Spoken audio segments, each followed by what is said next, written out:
زندگی کیا ہے؟ زندگی ایک کتاب ہے جس کے پہلے صفحے پر پیدائش اور آخر میں موت لکھا ہوا ہے۔ بیچ کے جتنے صفحات ہیں وہ سارے خالی ہیں، آپ جو چاہیں لکھیں، لیکن لکھتے وقت یہ ضرور سوچیں کہ جب احکم الحاکمین کے سامنے یہ کتاب کھولی جائے تو آپ کو شرمندگی نہ ہو۔ مولانا روم علیہ رحمٰن نے ایک بڑا خوبصورت واقعہ لکھا۔ آپ فرماتے ہیں کہ ایک شخص کو ایک قیمتی ہیرا ملا، انمول ہیرا۔ وہ اسے لے کر جوہری کے پاس گیا اور کہا اس کی قیمت کیا ہوگی؟ تو جوہری نے اسے دیکھا تو کہا کہ میں اپنی پوری دکان بھی دے دوں تو اس کی قیمت ادا نہیں ہو سکتی، اس پورے سرافہ بازار میں کوئی بھی اس کی قیمت نہیں دے سکتا۔ تم ایک کام کرو، اس کو لے کر بادشاہ وقت کے پاس جاؤ، ہو سکتا ہے وہ اس کی قیمت دے دے۔ وہ شخص وہ ہیرا لے کر بادشاہ کے پاس گیا۔ بادشاہ نے جب اسے دیکھا تو وزیر سے پوچھا اس کی مالیت کیا ہے؟ بادشاہ کو بتایا گیا بادشاہ سلامت اگر ہم اپنا تخت و تاج بھی دے دیں تو اس کی قیمت ادا نہیں ہو سکتی، یہ ایک انمول ہیرا ہے۔ بادشاہ نے کہا بھائی کسی قیمت پہ بھی مجھے چاہیے۔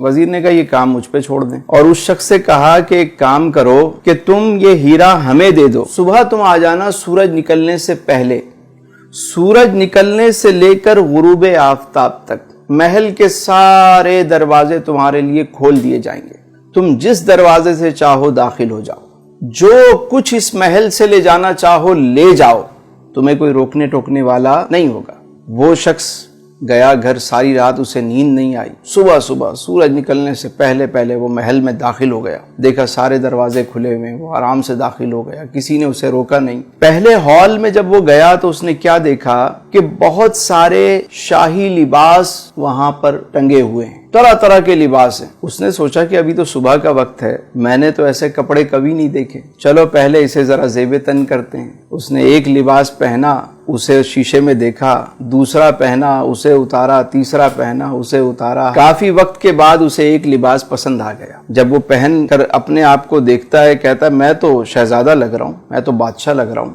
اب وہ آگے چلا، آگے جب گیا تو وزیر موصوف نے کیا کیا، دوسرے ہال میں طرح طرح کے شاہی کھانے چنے ہوئے، دسترخوان لگا ہوا ہے اور تازہ کھانے پکا کے رکھے گئے ہیں، خوشبو آ رہی ہے۔ اب یہ شخص پوری رات کا جاگا ہوا، بھوک سے اس کا برا حال تھا۔ اس نے جب ایسے کھانے دیکھے تو اس کی بھوک اور بڑھ گئی، ایک کھانے پہ ٹوٹ پڑا، کبھی اسے کھا رہا ہے، کبھی اسے کھا رہا ہے، کبھی اسے۔ جب اس نے سیر ہو کر کھایا، شکم سیری ہو گئی، تو پھر یہ آگے چلا۔ اگلے ہال میں کیا منظر دیکھتا ہے کہ وہاں شاہی بستر لگا ہوا ہے، کنیزیں جو ہیں وہ پنکھے لے کر کھڑی ہوئی۔ اس نے سوچا کہ ابھی تو صبح کا وقت ہے، ابھی تو بہت وقت پڑا ہوا ہے، کیوں نہ میں تھوڑی دیر آرام کر لوں۔ یہ شاہی بستر پر لیٹتا ہے، کنیزیں پنکھا جلتی ہیں، اور یہ جو پوری رات کا جاگا ہوا، پیٹ بھر کے کھانا کھایا ہوا، اب جب یہ سویا تو اللہ طول اچانک اس کی آنکھ کھلی تو دیکھا کہ دربان اس کو اٹھا رہے ہیں۔ جیسے ہی اس کی آنکھ کھلی انہوں نے کہا بھائی وقت ختم ہو گیا، سورج غروب ہو گیا،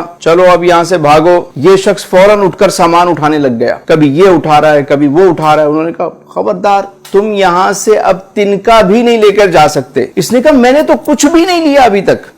تمہاری مرضی، وقت ختم ہو گیا۔ اٹھا کے اس کو محل سے باہر پھینک دیا۔ مولانا روم فرماتے ہیں کہ جس طرح اس شخص کو قیمتی ہیرا ملا، انمول ہیرا، اور اس نے اسے ضائع کر دیا۔ اگر وہ چاہتا تو سارا دن بجائے اچھے لباس پہننے کے، اچھے کھانے کھانے کے، ایک معقول لباس پہن لیتا، مختصر سا کھانا کھا لیتا اور آرام کی قربانی دے دیتا، اور وہ سامان اٹھا کے باہر رکھتا رہتا۔ جب شام کو وہاں سے نکالا جاتا تو اس کا اپنا محل تیار ہو چکا ہوتا، لیکن اس نے اپنے انمول ہیرے کو ضائع کر دیا۔ اسی طرح ہم دنیا میں آئے ہیں تو یہاں پہ ہم اچھے لباس، سوٹڈ بوٹڈ، بس ہمارا مرنا جینا جو ہے وہ بس لباس پہ ہے۔ کچھ زندہ رہنے کے لیے کھاتے ہیں اور کچھ کھانے کے لیے زندہ رہتے ہیں، مقصد ہی کھانا ہے، کھائے جا رہے ہیں اور اس کے بعد سونے میں وقت ضائع ہو جاتا ہے۔ یاد رکھیے جب موت کا وقت آتا ہے نا تو انسان کہتا ہے کہ مجھے تھوڑی سی مہلت دے دو، میں 2 رکعت نفل ادا کر لوں، اے فرشتوں مجھے کچھ موقع دو کہ میں 1 مرتبہ سبحان اللہ کہوں،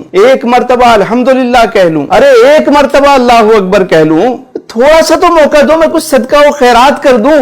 فرشتے کہتے ہیں تجھے جو وقت ملنا تھا سو مل گیا، ٹائم از اوور، اب چلو۔ تو عقل مند وہ ہے کہ جسے جتنا دنیا میں رہنا ہے اتنا دنیا کی تیاری کرے، اور جتنا عرصہ قبر و آخرت میں رہنا ہے اتنی اس کی تیاری کرے۔